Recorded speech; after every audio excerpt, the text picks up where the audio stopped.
You ever seen the movie The Misfits? And it pissed me off. Parts of it was okay, but what with Gable walking around talking about he was last of the cowboys or some shit. How he wouldn't work for wages. Well, I tell you what, I'd work for wages. I would sell light bulbs door to door if I thought I could make $1 at it. But nobody is allowed. And then some wide-eyed innocent comes strolling in wondering if you all wouldn't mind and if you all had some room, and ends up popping the back of a trooper's skull a country mile. What do? Do you run? Do you shoot? Or you punch a wise ass in the face? Who knows? Well, we spent the night at the Cherokee Motel in Creek, Utah. Jim said he'd been doing some thinking during the night. He figured that we'd go on up there to Pearl, Utah. We'd get in that dinosaur rodeo roundup, make us enough money, we'd head on up into Canada, sell the car, split up the money, go our separate ways. Well, we headed on up through Utah, through Moab, Crescent Junction, Green River, till we come way up in the mountains, and we get to Gusher. Well, old Falcon runs out of gas. Now, there is no gas to be had in Gusher, Utah on a Sunday afternoon. One local guy says, hell yeah, I'll take you over to Vernon, get you gas and bring you back for $20. Jim says, screw that, we'll each. Well, we're just walking along, taking in them snow-covered mountains, smelling that cool breeze. And I can't help noticing what I'm wearing. Can't help noticing how authentic I looked.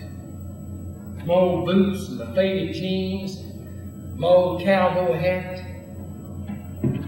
Couldn't help noticing how much like a cowboy I looked.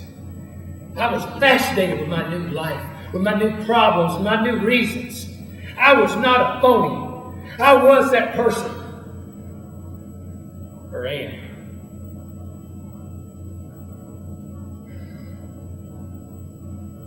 I don't know. Maybe they ought to issue cowboy guidebooks just like them little driver's manuals. I like my boots though, and my hat. And I especially like Utah. That's right, my home state now. I might find out whether the governor is a Democrat or Republican. Find out the mores of this great southwestern state. Find out about the legislature. Hell, I might even become a Mormon. Find out what color God's ass really is.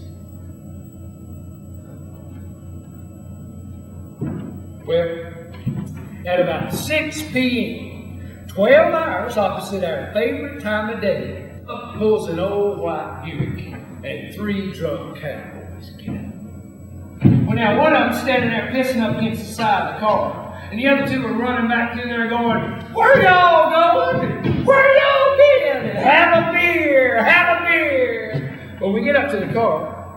Turns out Jim knows the pissing guy. They fixed a fence together or something. And hell yeah. They was going to take us up there to Vernon, get our gas, and bring us back. Shit, yeah, anything for no working buddy. Well, I'm supposed to get in the front seat between these 2 guys and Frank. And Jim and the pissy guy is going to get in the back seat with this big old cooler of beer. Well, now I'm a little confused, you see. And I reach over and ask the guy on my right, who smells pretty damn bad, if he's Frank. And there's a haw, haw, haw, haw. And he's laughing and the driver's laughing. Jim and the pissing guy, they're whispering and they're laughing. And I don't know what's going on. So I asked the driver, what the hell's happening? Where's Frank? And the pissing guy's slapping and the old driver's slapping me on the back. And all of a sudden, old bad smell reaches here up on the dashboard. And he moves this little piece of newspaper to the right. And this little head flicked out. Well, he kind of slid the whole thing over. And there lay a fat, brown rattlesnake. His tongue flicked out just like a lighter. Just like in the movies. He stared at me.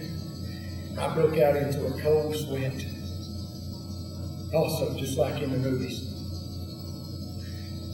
Now you want to know what a cowboy thinks is funny? This is it. The old pissing guy knocks my hat off the head. And he's got me by the head and he's telling me how tame that snake is. How they caught it in the desert by feeding it peanut butter. The dashboard is his home. For me to say hello to Frank. But I learned in Cheyenne to do whatever a drunk cowboy tells you to do and do it in the most sincere way you know how.